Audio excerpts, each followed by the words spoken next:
Welcome back once again. सेहत मामलात जो कि मेरे ख्याल से गवर्नमेंट की भी प्रायोरिटी हैं और इसके लिए वक्तन फ़वक्तन हमें सीएम साहब मुतहरिक नज़र आती हैं।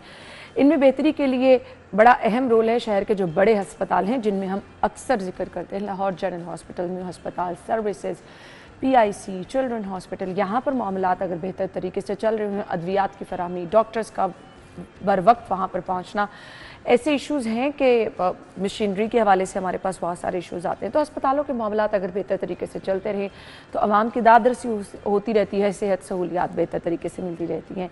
आज खुसूसी तौर पर हम प्रोग्राम में बात करेंगे जी लाहौर जनरल हॉस्पिटल जो कि शहर की बड़ी एक इलाजगाह है, यहाँ पर किस तरह से आवाम को इलाज मुआलजे की सहूलियात दी जा रही हैं। इसके साथ साथ जी हम कुछ बात करेंगे जी post graduate medical institute, Ameeruddin medical college और साथ ही साथ लाहौर जनरल अस्पताल के हवाले से भी। हमारे साथ हमारे जो मेहमान मौजूद हैं, प्रोफेसर डॉक्टर मोहम्मद फारूक अफजल साहब ने ज्वाइन किया है, प्रिंसिपल PGMI, और इसके बाद जी AMSC और LGH लाहौर से हैं जी। इनके बारे में बताती चलूँ जी। Principal post graduate medical institute, Ameeruddin medical college और लाहौर जनरल हॉस्पिटल में भी अपनी ये खिदमात सर अंजाम दे रहे हैं। अपने प्रोग्राम में वेलकम करेंगे। अस्सलाम वालेकुम डॉक्टर साहब। वालेकुम सलाम। Thank you so much. ठीक ठाक है आप? अल्लाह का शुक्र, बिल्कुल ठीक। डॉक्टर साहब कितना टाइम हो गया आपको जिम्मेदारियाँ संभाले? मैं प्रोफेसर ऑफ सर्जरी के तौर पे तो तकरीबन मुझे 10 साल हो गए, लेकिन मैंने एज ए प्रिंसिपल मई में चार्ज संभाला इस साल। अगर हम स्पेसिफिकली लाहौर जनरल हॉस्पिटल की बात करें तो 2-3 दफ़ा मैंने विज़िट किया है। बहुत बड़ा अस्पताल है और उतनी बड़ी तादाद में मरीज़ भी आते हैं। किस तरह से अस्पताल के मामला चैलेंजिंग है? जी हॉस्पिटल जो पब्लिक हॉस्पिटल है, मैं आपको लाहौर जनरल हॉस्पिटल की मिसाल दूँ कि हमारा ऑफिशियली तो 1250 बेड्स हैं, लेकिन फंक्शनली हमारा जो इन पेशेंट होता है वो 1300 से 1500 के दरमियान होता है। दूसरा हमारा OPD है, उसके अंदर हमारा डेली फुटफॉल है वो तकरीबन 5000 पेशेंट्स का है। सेम हमारा इमरजेंसी में भी है, तो तकरीबन 10,000 पेशेंट्स जो है इन और आउट हो रहा है। अगर आप इसको ओवरऑल देखें तो महीने में लाख से 1.5 लाख बंदा जो है हॉस्पिटल के अंदर उसकी एंट्री और एग्ज़िट हो रहा है। तो इस लिहाज से ये बड़ी कॉम्प्लेक्स पब्लिक प्लेसेस हैं।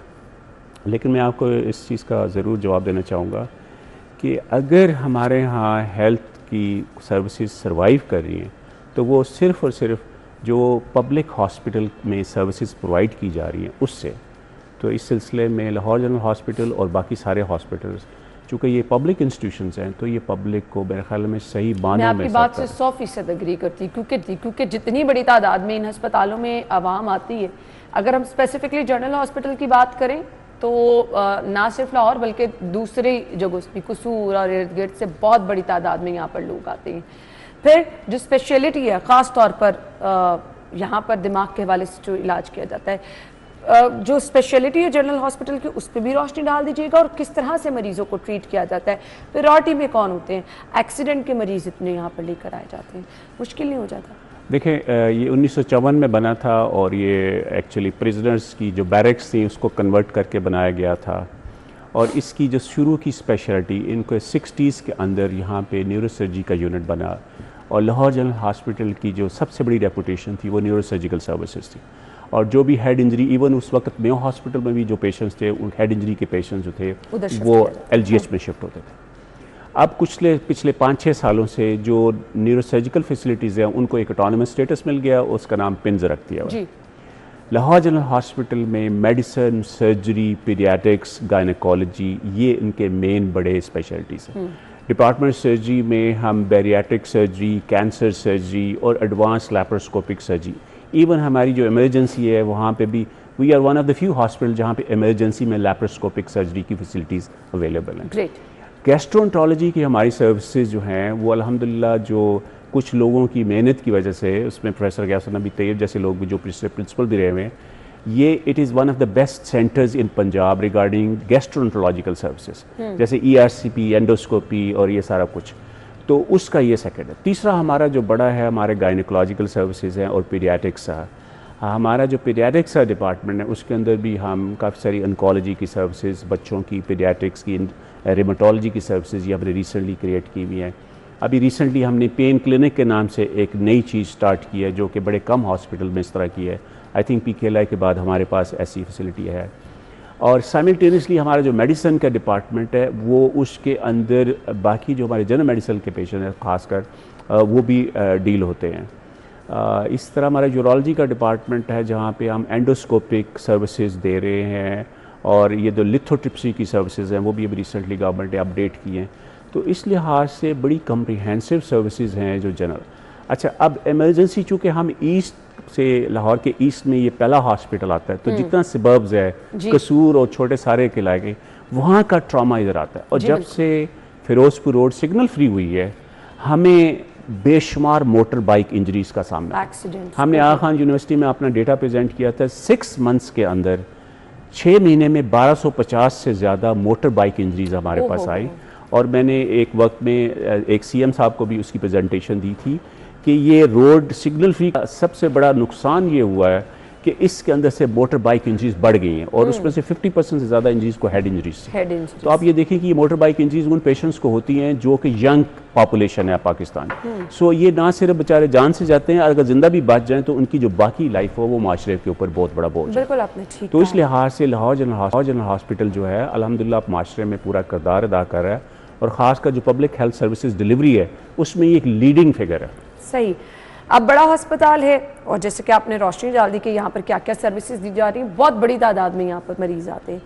सो अक्सर हमें पता चलता है MRI मशीन ख़राब है, CT स्कैन मरीज़ों का नहीं हो पा रहा, मरीज़ों की जानिब से शिकायत ये भी आ रही होती हैं कि प्रॉपर तरीके से डॉक्टर्स की जानिब से फैसिलिटेट नहीं किया जा रहा। मॉनिटरिंग बड़ी ज़रूरी है। देखें, इस वक्त MRI हमारे पास भी है, और हमारे साथ जो institute of neuro sciences, Punjab institute of neuro sciences, उनके पास भी MRI। तो जब खबर निकलती है तो पता नहीं लगता कि पंजाब इंस्टीट्यूट न्यूरो साइंसेज का। और अच्छा, अब ख़राब होने की वजह ये है, एक तो वर्कलोड बहुत ज़्यादा है। हमारी जो इमरजेंसी की CT स्कैन है, हम उस पर हर रोज़ 200 से ज़्यादा CT स्कैन कर रहे हैं। और एक मशीन जो कि आपको पता है 20 साल से पुरानी मशीन है, उसकी ये बहुत बड़ी हिम्मत है। आप प्राइवेट सेटअप में आप देखिए कि हार्डली 15, 20 या 30 के करीब होंगे, और वो भी 24 आवर्स। हमारा 24 आवर में 200 से ज़्यादा CT स्कैन्स, जो कि एक मशीन के लिए काफ़ी बड़ा बर्डन है। और दूसरी ये हाई गैजेट्स, MRI वगैरह, ये हाई टेक गैजेट्स हैं, और इनके अंदर इस तरह की छोटी मोटी जो प्रॉब्लम्स होती रहती हैं। लेकिन हमारी कोशिश होती है कि जब भी कोई इस तरह की उसको कम से कम वक्त में। डॉक्टर साहब, ये तो थोड़ा सा एडवांस हो गया ना। दीगर जो टेस्ट की सहूलतें हैं, जिससे हुकूमत की जानिब से दावा किया जाता है कि अस्पतालों में अद्वियात मुफ्त दी जाती है, बहुत सारे मरीज परेशान होते हैं कि उनको अद्वियात लिख कर दे दी जाती है, बाहर से ले आए। तो ये ना सिर्फ जनरल का बल्कि बहुत सारे टीचिंग अस्पतालों का इशू है। सो इसको इंश्योर करना बड़ा ज़रूरी है कि आया मरीजों तक तो कोई ऐसा शिकायत सेल कि अगर किसी के साथ ये कहा जा रहा है मरीज़ के, तो आके रब्ता कर सके आपसे। देखिए, हमारी मौजूदा गवर्नमेंट का, हमारी वज़ीर आला का विजन तो है कि सारे मरीज़ों को फ्री ट्रीटमेंट्स मिले, इन पेशेंट में भी, आउट पेशेंट में भी, एमरजेंसी में। सो एमरजेंसी में तो 100% हम इंश्योर करते हैं कि हो। अब हमारा देखिए कि हमारा जो बजट है 1250 बेड्स के लिए, वो 1 बिलियन का बजट है।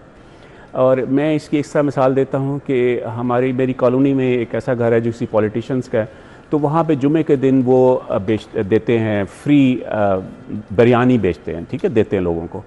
तो वहाँ पे इतना ढेर सारा रश होता है कि लोग फ्री बिरयानी, जब टोटल फ्री सर्विसेज प्रोवाइड की जाती हैं तो जिसको फ्री उस सर्विस की ज़रूरत है या नहीं है वो भी आके उसको अवेल करने की कोशिश करे।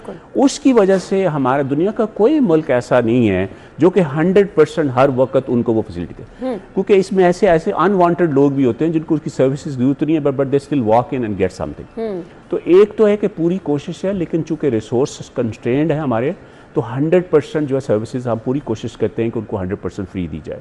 लेकिन इसके लिए हमें ज़्यादा बजट की ज़रूरत है, और इस वक्त आपको पता है हमारा रिसोर्स कंस्ट्रेंट है।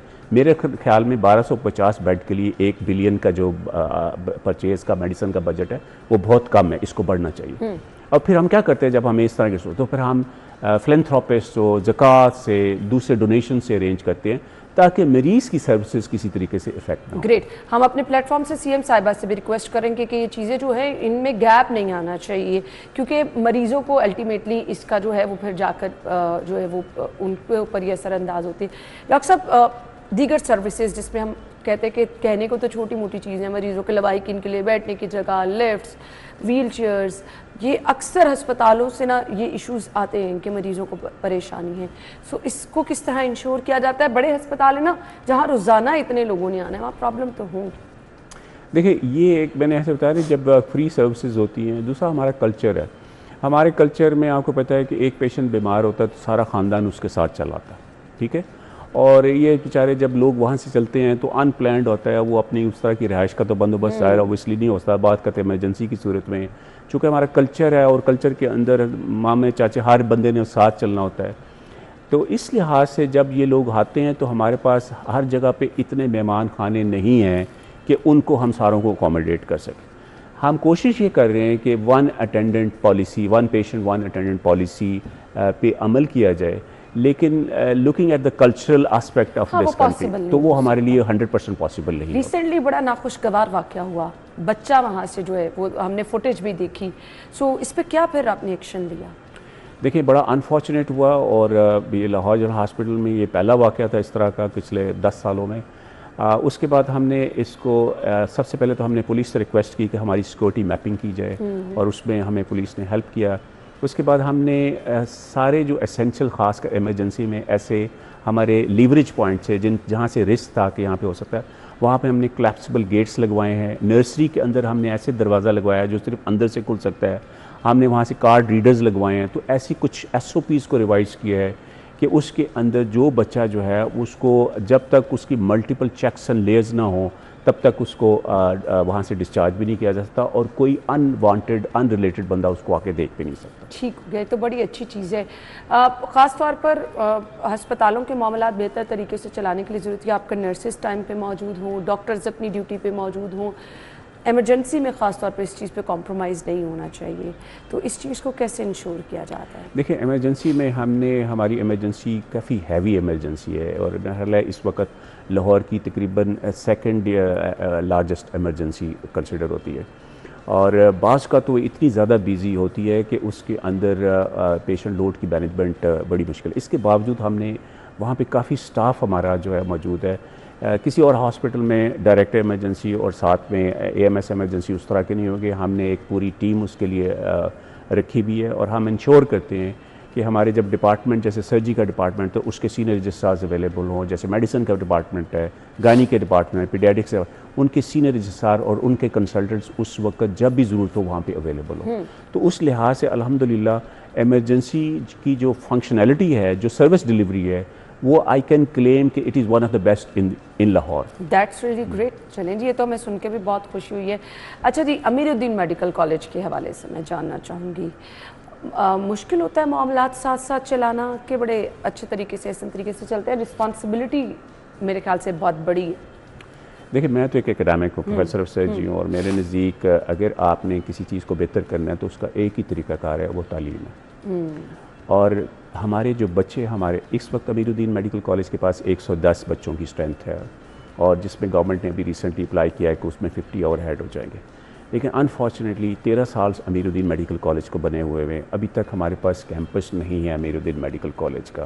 तो कैसे मामलात चलाए जा रहे हैं? अभी हम एक तो PGMI की बिल्डिंग इस्तेमाल कर रहे हैं, उसके अंदर पुराने लेक्चर सेटर हैं जिनको अब मैं रेनोवेट करवा रहा हूँ और कुछ हमारे पिंस की बिल्डिंग का एक 5th फ्लोर है, उसको हम एकेडमिक ब्लॉक के तौर पे इस्तेमाल करते हैं। तो इस तरह हमारा गुजारा चल रहा है। अभी रिसेंटली हमने रिक्वेस्ट की है गवर्नमेंट से कि हमें LDA सिटी में जगह 125 कनाल की वो दरख्वास्त पहुंची हुई है। इंशाल्लाह मुझे लगता है कि उस पर जो अरबाब हैं वो इस पर अच्छा फ़ैसला करेंगे और बच्चों के लिए बहुत मुफीद फ़ैसला होगा। अच्छा, अब मेडिकल कॉलेज चूँकि वो वर्क फोर्स प्रोवाइड करते हैं जिन्होंने अल्टीमेटली हॉस्पिटल में पेशेंट केयर डिलीवर करना, तो उनकी एजुकेशन ट्रेनिंग पर बड़ा फोकस है। मैंने क्या किया हुआ कि हमने रिसेंटली ग्रैंड राउंड्स स्टार्ट किए हैं जो पहले नहीं थे।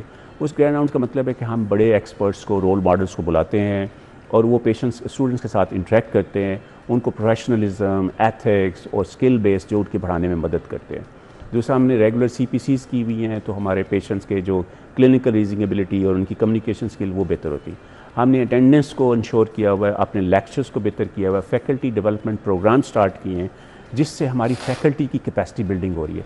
और जब आप फोकस करते हैं फैकल्टी के ऊपर तो अल्टीमेटली फोकस आपका पेशेंट। अभी हम रिसेंटली अक्टूबर की 8 तारीख को MCOR के नाम से एक रिसर्च कॉन्फ्रेंस कर रहे हैं जो कि अमीरुद्दीन की हिस्ट्री में पहली दफ़ा है। और इसमें अच्छा। सिर्फ ये है कि अमीरुद्दीन के कोई 550 जो बच्चा है सारे के सारे अपनी वहाँ पे उनको अपॉर्चुनिटी प्रोवाइड की गई है रिसर्च, जो कि उनकी अपनी ओरिजिनल थाट्स हैं।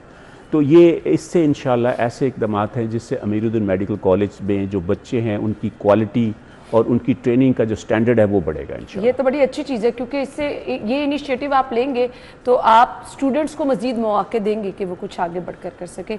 अमीरुद्दीन मेडिकल कॉलेज की अगर हम ख़ास तौर पर बात करें, आपको क्या लगता है कि स्टूडेंट्स का यहाँ पे मेयार तालीम, फिर असातिज़ा जो कि पढ़ा रहे हैं उनका लेवल, इस पर किस तरह बिल्कुल कॉम्प्रोमाइज़ नहीं किया जाए? देखें, अमीरुद्दीन मेडिकल कॉलेज के डिस्पाइट कि इसके पास अपना कैंपस नहीं है, बिल्डिंग नहीं है, इसके बावजूद it is top 5 medical colleges of Pakistan, Punjab. ठीक है, तो आप इससे अंदाज़ा लगा सकते हैं कि अगर इसके पास अपना कैंपस हो तो वी कैन क्लेम कि हम पहले 2-3 में आ सकते हैं आराम से। इसकी फैकल्टी जो है इंतहाई डेडिकेटेड है और ये काफ़ी सारे प्रोफेसर्स वो हैं जो कि बड़े नाम, जो मैंने यहाँ बताया, जिनका क्लिनिकल सर्विसेज में भी बड़ा नाम है और जो इस वक्त लीडिंग प्रोफेसर्स हैं। तो इस लिहाज से अमीरुद्दीन मेडिकल कॉलेज की फ़ैकल्टी जो है, मैं बड़ा खुशकिस्मत हूँ कि हमारे पास ऐसी फ़ैकल्टी है जिन पे हम ट्रस्ट कर सकते हैं। और उनका बच्चों के साथ हमने रिसेंटली मेंटरशिप प्रोग्राम स्टार्ट किया है, तो बच्चों का और इनका स्टूडेंट्स का फैकल्टी का आपस में इंटरेक्शन जो है उससे बहुत बड़ा है। तो आई कैन क्लेम कि अल्हम्दुलिल्लाह जो सर्विसेज हमारी फैकल्टी प्रोवाइड कर रही है और जिस तरह की स्टूडेंट एंगेजमेंट हमारी फैकल्टी प्रोवाइड कर रही है, उससे ये बच्चे इंशाल्लाह एक दिन पाकिस्तान के सही एम्बेसडर्स बने इंशाल्लाह। स्टूडेंट्स को क्या मौके दिए जाते हैं कि हॉस्पिटल के डिफरेंट डिपार्टमेंट में वो जाएं, विजिट करें, इश्यूज देखें?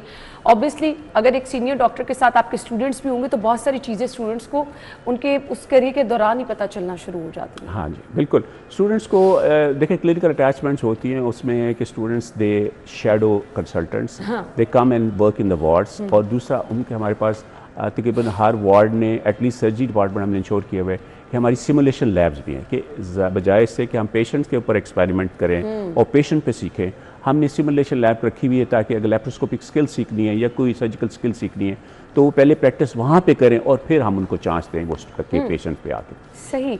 सो फ्यूचर प्लान्स क्या हैं, खास तौर पर अगर हम बात करें अमीरुद्दीन मेडिकल कॉलेज को लेकर, किस तरह से क्या स्टूडेंट्स की कैपेसिटी बढ़ाना, बिल्डिंग के हवाले से तो आपने बात कर दी, इन केस अगर ये आपकी रिक्वेस्ट पूरी हो जाती है तो फिर प्लानिंग आपने कर रखी है, किस तरह से आपने मामलात को चलाने? देखिए, मेरी ख्वाहिश ये है कि अमीरुद्दीन एक बहुत बड़ा नाम था, पाकिस्तान के बहुत बड़े सर्जन्स थे जिनका नाम सुन के लोग समझते थे कि it is a symbol of professionalism और मतलब हाई क्वालिटी केयर। सो हम चाहते हैं कि जिस तरह अमीरुद्दीन साहब का नाम था उसी तरह ये जो हमारा मेडिकल कॉलेज है इसका भी नाम ऐसे हो कि जैसे लोग सोचें कि अमीरुद्दीन मेडिकल कॉलेज है, उनके माइंड में आए कि ये हाईली प्रोफेशनल लोग हैं जिनका काम जो दिया गया है उसको वो इंतहाई दयानतदारी से और अपनी बेस्ट ऑफ द कैपेबिलिटी से अंजाम देते हैं। तो ये मेरा ख्वाब है अमीरुद्दीन मेडिकल कॉलेज। सही। मैसेज क्या देना चाहेंगे देखने वालों को? मैसेज मैं देना चाहूँगा कि प्लीज़ लव दिस कंट्री। इस मुल्क में मैं 4 मुख्तलिफ मुल्कों में काम करके आया हूँ। इस मुल्क में अल्लाह ताला ने तकरीबन हर नेमत दी हुई है। हमें इस मुल्क से मोहब्बत करनी चाहिए और अपना रोल अदा करना चाहिए। मुझे ये नहीं देखना चाहिए कि मुझे इस मुल्क को क्या देना है, मुझे देखना कि मैं क्या दे सकता हूँ इस मुल्क को, और मेरा ख्याल है यही मेरा पैगाम है। और बिल्कुल ये रिस्पॉन्सिबिलिटी आप समझ लेंगे तो फिर ये होगा कि आप अपनी जिम्मेदारी तो पूरी करेंगे ही, आप एक सेल्फ सेटिस्फेक्शन होती है कि कम से कम आप अपनी ज़िंदगी का मकसद जो है अच्छे तरीके से पूरा करें और उसका रिटर्न भी इंशाल्लाह अल्लाह ताला आपको ज़रूर देता है और अच्छे तरीके से देता है। Thank you so much sir, good luck, बहुत बहुत शुक्रिया जी। Thank you very much. हम ब्रेक के बाद आपको ज्वाइन करेंगे, stay with us.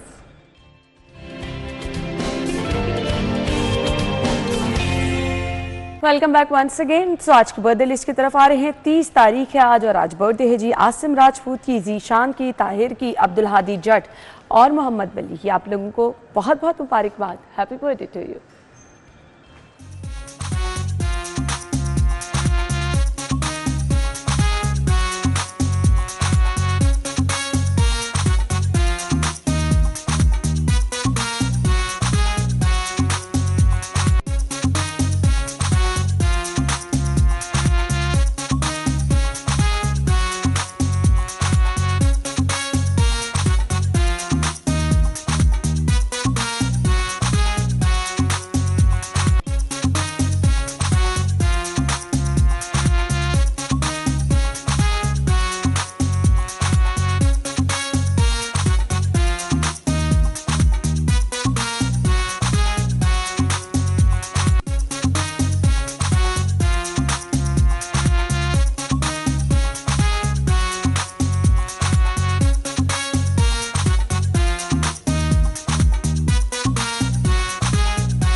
Happy birthday once again जी। जिनकी कल सालगिरह है वो हमें पिक्चर्स भिजवा सकते हैं जी और प्रोग्राम में शामिल हो सकते हैं। आप ही लोगों के लिए स्पेशल सेगमेंट रखा गया। अगर आप किसी को बहुत स्पेशल फील कराना चाह रहे हैं उनकी बर्थडे पे, तो ये बड़ा ज़बरदस्त आपके पास मौका है जी। हमें नाम और पिक्चर भेज दें और प्रोग्राम का हिस्सा बना लें जी अपने स्पेशल वन को। अभी हम आगे चलेंगे, आपको बताएंगे आज के मौसम की सूरत हाल टुडेज वेदर में।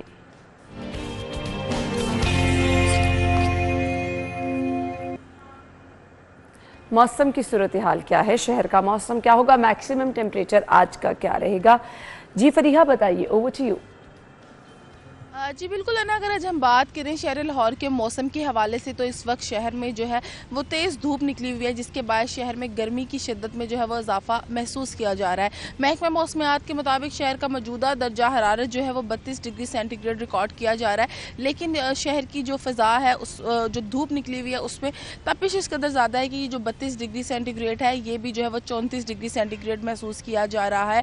शदीद हब्स है और गर्मी की शिद्दत में भी जो है वो इजाफा देखने को नज़र आ रहा है। महकमा मौसमियात के मुताबिक शहर का ज़्यादा से ज़्यादा दर्जा हरारत 32 जबकि कम से कम 26 डिग्री सेंटीग्रेड तक जाने के इम्कानात बताए जा रहे हैं। जबकि आज दिन भर शहर का मौसम जो है वो गर्म और हब्स ज़्यादा रहेगा, जिसके बाद शहरियों को मुश्किलात का भी सामना करना पड़ सकता है। मज़ीद अगर इस हवाले से बात करें तो शहर भर में 19 किलोमीटर फी घंटा की रफ्तार से हवाएँ भी चल रही हैं, लेकिन धूप होने के बाद ये हवाएँ भी जो है वो शदीद जो है वो गर्म महसूस की जा रही हैं। जबकि शहर की हवा में जो नमी का तनासुब है वो 64% रिकॉर्ड किया जा रहा है। माहिरीन का कहना है कि शहरियों को गर्मी से बचने के लिए ज़रूरी इक़दामात पर जो है वो अमल करना होगा। गैर ज़रूरी तौर पर घरों से ना निकलें और पानी का इस्तेमाल ज़्यादा से ज़्यादा रखें ताकि हाइड्रेटेड रहें।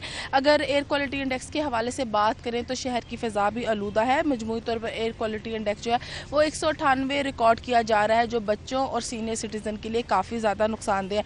अगर शहर के मुख्तलिफ इलाकों में एयर क्वालिटी इंडेक्स के हवाले से बात करें तो मॉडल टाउन में 299, सैयद मुरातिब अली रोड पर 260, जोहर टाउन में 275 जबकि कोट लखपत पे 257 रिकॉर्ड की जा रही है। माहिरीन का शहरियों को यही कहना है कि गर्मी से बचने के लिए सर को ढांपे और पानी का जो है वो ज़्यादा से ज़्यादा इस्तेमाल करें जी। ठीक है जी, बहुत बहुत शुक्रिया। हमारे सफरी हम मौजूद थी, मौसम की सूरत हाल से हमें अपडेट करी थी। हम ब्रेक के बाद आपको ज्वाइन करेंगे, हमारे साथ रहिएगा।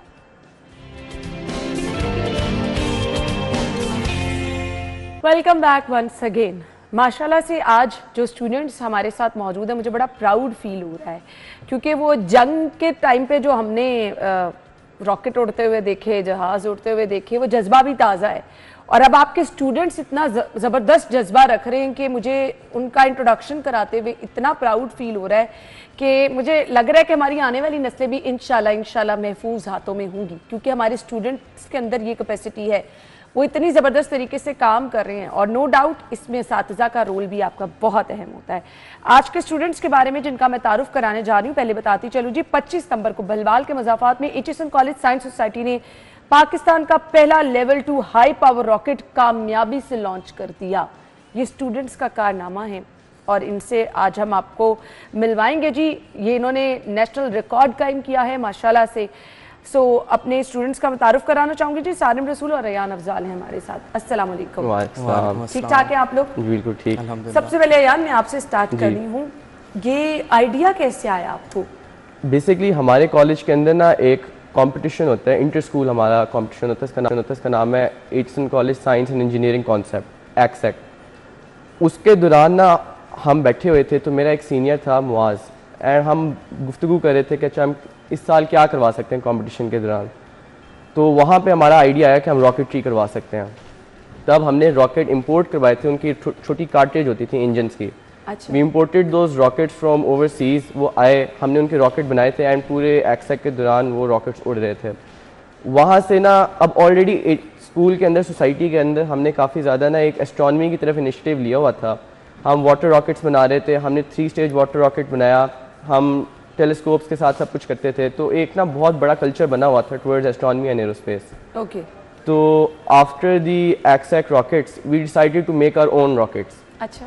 तो मैंने अपने घर के अंदर खुद रॉकेट मोटर्स बनाना शुरू कर दी। एंड मुझे याद है कि मैंने एक हफ्ते के अंदर तकरीबन 30 रॉकेट मोटर्स बना दी थी। ग्रेट। तो उन्हीं रॉकेट मोटर्स की फिर मैं डिज़ाइनिंग करता था, उनके अंदर जो फ्यूल डलना था उसकी फैब्रिकेशन किस तरह करनी है, उनके केमिकल कॉम्पाउंड्स वगैरह। उसी के दौरान एक मोटर थी जो फेल हो गई। अच्छा। वो फट गई and the motor exploded and उसके सामने मेरा फ़ोन पड़ा था, वीडियो ले रहा था। तो उसका एक हिस्सा मेरे फ़ोन के आर पार हो गया, तो I had to get a new phone. तो वहाँ से फिर अफसोस तो बहुत हुआ, मेरा सारा डाटा लॉस हो गया था उसमें। ये सबसे बड़ी प्रॉब्लम होती है। सो पेरेंट्स ने फिर मना कर दिया? उसके बाद मेरे अब्बू की तरफ से स्पेशली काफ़ी ना एक सख्त आया था, विच इज़ वेरी एक्सपेक्टेड कि ऑब्वियसली अब अगर इतने पॉइंट ब्लैंक रेंज से रॉकेट फट रहा है, हाँ। वो भी आपके गेट के सामने, तो वो थोड़ा सा लाइक हर पेरेंट के लिए थोड़ा सा ना कंसर्न का होता है। मगर मेरे अंदर ना काफ़ी एक वो था, कंपेटिटिव स्पिरिट था कि नहीं, अब मैंने शुरू किया तो अब इतनी मेहनत की है, 30-40 रॉकेट तब तक मैंने बना लिए थे, तो मैंने कहा नहीं अब ये करके ही रहना है। सारे गैजेट्स वगैरह कहाँ से आए? तो उसके लिए वो मंगवा लेता था मैं। अच्छा। केमिकल्स वगैरह चाहिए होते थे उसके लिए, पाइप्स, क्ले, डिफरेंट कैटलिस्ट वगैरह वो खुद मैं करवा देता था। केमिस्ट्री की आपकी अनारकली रोड पे होती हैं। अच्छा। तो फिर ना जब मेरे अब्बू ने मुझे मना किया तो पहले कुछ दिन तो मैं रहा कि अच्छा चलो हो गया, उस वक्त तो मैं भी घबरा गया था, जो कि धमाका जो हुआ था प्रॉपर हुआ था। मगर उसके बाद ना मुझसे ये बात सही नहीं गई कि अच्छा ये इस तरह अब हम इतना ऑन अ विम्प नोट हम निकल रहे हैं। तो मैं स्कूल के पास गया, आई आस्क्ड द स्कूल कि अच्छा ये मैं कर रहा हूँ and I want to make these rockets, and the school offered me a grant. उनकी तरफ से फिर मैंने एक ग्रांट साइन करवा ली। I got some amount of money from the school and they were like अच्छा आप बनाओ मगर आप सेफ्टी प्रिकॉशंस को फॉलो करो। ओके। तो मैंने फिर स्कूल के बनाया, फिर हमारे जो स्टाफ एडवाइजर सर कामरान, उन्होंने काफ़ी हमारी सपोर्ट की थी, तो हमने वहाँ पे फिर अपना पहला सक्सेसफुल ई क्लास मोटर बनाई। ग्रेट। बेसिकली अब ये मोटर क्लासेस समझने के लिए ये आपको समझना पड़ेगा कि अल्फ़ाबेट्स होते हैं A B C D E F G, तो अगर A की पावर 1 है ना तो B की 2 होगी, C की 4 होगी, D की 8 होगी, तो डबल होता जाता है। डबल होता जाता है। जो हमने एक्सेक में मोटर मंगवाई थी वो थी C क्लास, जो हमने खुद बनाई है वो थी E/F क्लास। अच्छा। एंड फिर आगे जब ये सब कुछ सक्सेसफुल हो गया था तो उसी वक्त ना जब हमने E/F बना ली थी तब ना we took a bit of a hiatus कि अच्छा चलो अब बन गया, खैर है। उसके बाद क्या हुआ कि फिर लम्स यूनिवर्सिटी ने ना फिर अपना शुरू कर दिया था कि अच्छा हम भी रॉकेट बना रहे हैं। हाँ। तो फिर मेरे अंदर बात आ गई कि नहीं ये तो मैं नहीं सह सकता ना अब, तो मैं फिर गया हूँ, I asked for a more grant, उनसे ग्रांट मिली। फिर मेरे फादर जो थे अब तक ही वॉज वो खुश हो गए थे कि अच्छा चलो शुक्र है रॉकेट तो चल गया जी। तो मेरे अब्बू ने भलवाल के अंदर उनकी फैक्ट्री होती है, तो उनकी फैक्ट्री के पास ही ना सर्वर साहब होते हैं, वो लेद का काम करते हैं, लेद मशीन। तो हम दोनों ने सारी उसकी बैठ के की कैलकुलेशन वगैरह की, कैड डिज़ाइन किया। हमारे एचसन के अंदर एक अलमनाई की बेटी थी from the University of Toronto, हमने उनसे भी हेल्प ली फॉर सेफ्टी प्रिकॉशंस। ग्रेट। तो उसका सब हमने करके अपनी मोटर डिज़ाइन की, मोटर डिज़ाइन फिर हमने सर्वर साहब को दी, उन्होंने सब वेल्ड किया, हमने मेटलर्जी उसकी पूरी सीखनी पड़ी, उसका सारा डिज़ाइन सीखना पड़ा, प्रेशर पॉइंट्स, आपका इम्पल्स पॉइंट्स। आप उधर पास रहे उनके इस सारे काम के। ग्रेट। तो वो सारा हमें ना फिगर आउट करना पड़ा, तो वी फिगर्ड दैट आउट। फिर उसके बाद we moved on to the fuel हमने फैब्रिकेट किया, हमारी केमिस्ट्री डिपार्टमेंट ने हमें बड़ी मदद की थी। स्कूल हमारा यूजुअली 1-2 बजे बंद हो जाता है, तो उन बेचारों को हम 6-7 बजे तक रखते थे स्कूल में। वाह। एक तरफ होता है स्टूडेंट्स को जबरदस्ती टीचर्स भी उठा के रखते हैं, यहाँ स्टूडेंट्स ने टीचर को भी अपने साथ लगा लिया। सो कितना टाइम लगा इस पर, ये टोटल आपका? ये वैसे तो 2 इयर्स की स्ट्रगल है हमारी, जो शुरू से लेकर इन्होंने जो इनिशिएटिव लिया था, लेकिन दिस रॉकेट इटसेल्फ जो हमने लॉन्च किया भलवाल में जाके, इसको कंटिन्यूसली हम 3 मंथ से काम कर रहे हैं इस पर। इन छुट्टियाँ, ये सारी छुट्टियाँ हम लोग रात 10-10 बजे तक भी बैठना पड़ता था तो करते थे। और ये पहले इसकी मोटर की काम किया, मोटर की टेस्टिंग की थी उसका। अच्छा, हमने जब मोटर बना ली थी ना, वो टेस्ट हमने अलग से जाके किया था पहले। अच्छा। क्योंकि आपने अगर कोई प्रोजेक्टाइल लॉन्च करना है तो आपको पता होना चाहिए कि आपकी मोटर काम कर रही है। हाँ। तो फिर उसके लिए हमने एक अलग से थ्रस्ट स्टैंड बनाया, वो पहले जाके हमने लॉन्च किया था, वो सक्सेसफुल हुआ। सिस्टम भी पूरा एक लंबा हिस्सा था। तो इसके हमारी रॉकेट टीम के अंदर जब हमने काम शुरू किया था, अभी 7 बच्चे थे, मैं था, ये था, फिर हमारे एवियोनिक्स पर अयान तारिक था, मुआविज़ हुमायूं प्रोपल्जन का था, अमान घियास ने मटेरियल ला के दिया। एक फील्ड काविश थी जी, ऐसे ही है। तो सबसे ज़्यादा जो हमारे लिए मुश्किल था ना इस पूरे के अंदर, वो था जो इंजन होता है। अच्छा। अब पाकिस्तान के अंदर ना हमारे अलावा सिर्फ एक और यूनिवर्सिटी है सिर्फ जो रॉकेटरी करती है, वो है नस्ट। अच्छा। एंड नस्ट का ये है कि वो सिर्फ अपनी बॉडी बनाते हैं। हाँ। उनको जो इंजन होता है वो जाते हैं टू एन एक्सटर्नल कंपटीशन। आप लोगों ने इंजन भी खुद बनाया? हमने इंजन भी खुद बनाया। तो बाहर की यूनिवर्सिटीज का भी ज़्यादातर सीन यही होता है। हमने पर्ड्यू एंड कॉर्नेल से बात की थी कि अच्छा आप हमारी थोड़ी मदद कर दें, तो उनको भी नहीं कोई आइडिया था क्योंकि वो भी इंजन अपने ख़रीदते हैं। अच्छा। तो हमें इंजन खुद बनाना पड़ा था। एंड इस इंजन का ना ये सबसे मुश्किल चीज़ हमारी इस पूरे प्रोजेक्ट में इंजन थी, because this is a very tough thing to figure out, क्योंकि आपका जो गाड़ी का टायर है वो 40 PSI पे बर्स्ट होता है, आपके घर के अंदर जो सिलेंडर होता है वो 200 PSI पे बर्स्ट करता है। इस इंजन के अंदर 4 सेकंड के लिए 600 PSI होता है एंड वो भी 1000 डिग्री सेल्सियस पे। अच्छा। तो आपको टेम्परेचर कंट्रोल, मेटलर्जी, कौन से एलॉयज यूज़ करने हैं, उसकी हूप स्ट्रेस, थिकनेस, वो बहुत ज़बरदस्त। ओवरऑल कितना बजट आया इस पे? इस वाले रॉकेट पे अराउंड 250K एटलीस्ट। अच्छा, और ये टोटली आपके कॉलेज की एफर्ट थी? हाँ जी। ज़बरदस्त। सो आपका कॉलेज भी अगर आपको इतना सपोर्ट कर रहे हैं, उनके पास अगर इतने ज़बरदस्त स्टूडेंट्स हैं, बीच में कहीं लगा कि ये तो तजर्बा कामयाब नहीं होने वाला? बहुत दफ़ा लगा, मगर हमें था कि हम अब हार ना सह नहीं सकते अब। हाँ। तो अगर कुछ ख़राब भी होता था ना तो हम उसको बस करते जाते थे जब तक वो ठीक ना हो जाए। तो कभी ऐसा लगा कि बाकी स्टडी कॉम्प्रोमाइज हो रही है ज़्यादा टाइम, जैसे आपने कहा 10-10 बजे तक इसी पे लगे रहते थे हम? एक्चुअली मैं जब रात को डेली जब मैं घर जाता था, अम्मी मुझे कहती थी बेटा इतनी लेट आए हो, आपने पढ़ाई सारी छोड़ दी है, क्या कर रहे हो। बस उनको मैं समझाता था मामा आप टेंशन ना लें, एक दफ़ा ये हो जाए ना इंशाल्लाह ताला, हाँ। उसके बाद पढ़ाई वगैरह सारा कुछ हो जाएगा। तो शुक्र है उन्होंने बड़ी सपोर्ट की। अगर मना कर देते उस वक्त हम क्या कर सकते थे, ज़ाहिर बड़े हैं हमारे। लेकिन काफ़ी हमें बैकलैश तो फेस करना पड़ा था। हम लोग ड्यूरिंग स्कूल भी हमें काफ़ी काम इसके करने पड़ते थे, लेकिन वो शुक्र है हमारी सपोर्ट पेरेंट्स ने भी और स्कूल ने भी काफ़ी की इस काम के लिए। यानी बाकी क्लासेस अगर डिस्टर्ब होती थी तो अयान टीचर्स कुछ नहीं कहती थी? टीचर्स डेफिनेटली ऑब्वियसली उनको थोड़ा सा मसला होता था। हमने फिर ये काम ना हम इस तरह करते थे कि हमने ज़्यादातर जो हमारा काम था ना it was during the summer break. Okay. और फिर समर ब्रेक के बाद हम आफ्टर स्कूल काम करते थे। तो उसमें इतना फ़र्क नहीं आया, मगर इसमें भी ना हमें सीखने को काफ़ी कुछ मिला है, क्योंकि क्लास में बैठ के आप बस ये सीख सकते हो कि अच्छा प्रोजेक्टाइल मोशन क्या होता है, क्या इस तरह, मगर हमने एक्चुअली प्रैक्टिस में जाके अप्लाई किया ना, तो फिर ज़्यादा चीज़। आपको क्या फ्यूचर प्लान्स क्या हैं, क्या करना चाह रही हैं?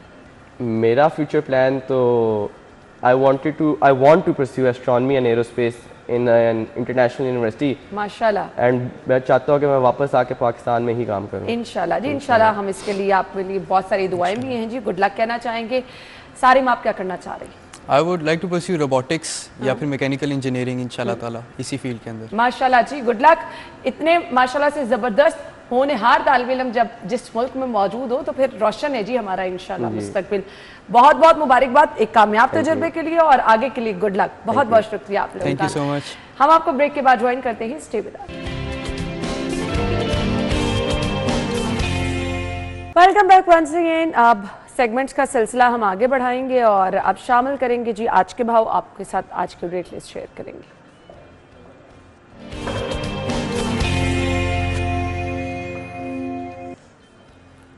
तलहा की तरफ हम चल रहे हैं जी, उनसे पूछ लेते हैं जी आज की rate list. Over to you.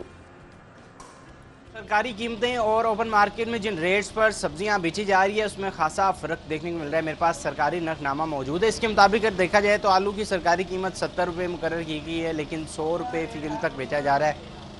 प्याज की सरकारी कीमत 80 रुपये है, मगर वो भी 100 रुपये फ़ी किलो तक बिक रहा है। टमाटर की सरकारी कीमत 136 रुपये मुकर्रर की गई है, लेकिन फ़ी किलो जो टमाटर है वो 200 रुपये फ़ी किलो तक बेचे जा रहे हैं। लहसुन 200 है, 200 की बजाय 250। अदरक की सरकारी कीमत 477 रुपये मुकर्रर की गई है, लेकिन ये भी 500 से 550 रुपये फ़ी किलो तक अब बेचा जा रहा है। इसके बाद अगर बाकी सब्जियों की बात की जाए जिनमें बंद गोभी है वो 105 की बजाय 130 रुपये, फूल गोभी 157 रुपये की बजाय 180 रुपये फ़ी किलो तक बिक रही है। भिंडी 142 की बजाय 160 रुपये। शिमला मिर्च जो कि 205 की बजाय 230 रुपये फ़ी किलो तक बिक रही है। अरवी, शलजम, मटर तमाम की सरकारी कीमतों में इजाफा करके बेचा जा रहा है। मटर की सरकारी कीमत 372 रुपये मुकर्रर है, लेकिन 450 से 500 रुपये फ़ी किलो तक जो कि मटर बेचे जा रहे हैं। सब्ज़ मिर्च, लीमू, टिंडे, उसके बाद कद्दू और गाजरें तमाम की सरकारी कीमतों में और ओपन मार्केट में 10 से 20 रुपये का फ़र्क देखने को मिल रहा है। शहरियों की जानिब से अपील की जा रही है कि प्राइस कंट्रोल मजिस्ट्रेट जो सरकारी नरखनामा है उस पर इतलाक़ करवाया जाए, लेकिन जो दूसरी जानिब अगर देखा जाए तो जो सब्ज़ी फ़रोश हैं, जो दुकानदार हज़रात हैं, उनकी जानिब से शिकवा किया जाता है कि मंडियों में महंगे दामों सब्जियां बेची जाती हैं, जिसकी वजह से हमें भी महंगे दामों बेचनी पड़ती हैं। जी ठीक है जी, आपने सब्जियों के रेट जान लिए। तला हमें बता रहे थे जी मुख्तलिफ इलाकों में सब्जियों के रेट मुख्तलिफ होते हैं और अब तो वैसे ही महंगाई की वजह से लोग परेशान नज़र आ रहे हैं। ऑल दो मुख्तलिफ जगहों पर छापे भी मारे जा रहे हैं, लेकिन जितने भी रिहायशी इलाके हैं वहाँ से लोगों को इन मसाइल का सामना है। कीमतें कंट्रोल करना एक बहुत बड़ा चैलेंज है। सो फलों की कीमतें, सब्जियों की कीमतें और इसके साथ साथ जो इतवार बाज़ार लगाए जा रहे हैं, मुख्तलिफ इलाकों में बुध बाज़ार लगाए जाते हैं, यहाँ पर कीमतों का चेक एंड बैलेंस रखना भी इंतज़ामिया के लिए एक चैलेंज है। अब आपके पास वजूहात हैं जी, सैलाब की वजह से सब्जियों की कीमतें महंगी, जिससे अब लोग जो है वो बहुत ज़्यादा परेशान नज़र आ रहे हैं। तो इस पर इंतज़ामिया को जो है नोटिस लेने की ज़रूरत है। इसके साथ ही हमें आपसे इजाज़त चाहिए, लेकिन अपना फीडबैक हमें ज़रूर दीजिएगा। इसके साथ साथ अगर आप कोई टैलेंट रखते हैं हमारे साथ शेयर कीजिए और प्रोग्राम का हिस्सा बन जाएं। और अगर आपकी कल बर्थडे है तो इसके लिए आपको क्या करना है, स्क्रीन पर नंबर दिखा दें, इस नंबर पर आप अपनी पिक्चर भेज के प्रोग्राम में शामिल हो सकते हैं जी। आपकी बर्थडे को भी हम ऐसे स्पेशल बनाएंगे। ये सेगमेंट रखा ही आप लोगों के लिए है। फीडबैक और अपनी तजवीज़ ज़रूर हम तक पहुँचाएँ। आपके इलाके का कोई इशू है तो वो भी हम हाईलाइट करेंगे, ज़रूर हम तक पहुँचाएँ। इसके साथ ही हमें इजाज़त दीजिए, अपना ख्याल रखिएगा। अल्लाह हाफ़िज़।